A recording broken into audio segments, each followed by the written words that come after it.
Dakatong ban penbiang ya kalit kawan lengba ki lieng swing Khuborjylla.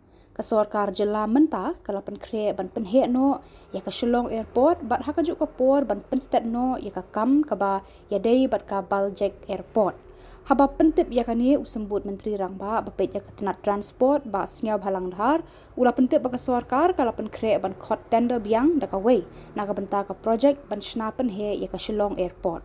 Habaya dei ber ka Baljek airport uba snyau bha ula ong ba ka jingnya Jurip lang hapedeng ke airport authority of India bat ka sorkar Meghalaya kadang sateng na ka benta benda Jurip bat thit shushu iki jaka badon kam.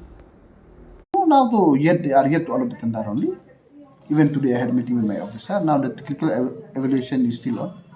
So after the technical evaluation is done by the airport authority, they will allot the work. That is for Umroh. Because you see, this tender is not by the government. It's done by the airport authority of India. Technical evaluation tender. Tender, okay. The contractor who participate in the tendering process. So now they are evaluate their paper, and when the paper is ordered, they will allot to the lower to the L1 only, and the work will start. And yes, they inform us from the day of issuing the work order, they will give times 18 months to complete the expansion of the runway.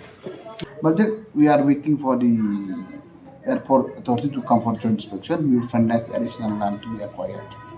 It should be in the right direction. We should not acquire it wrongly.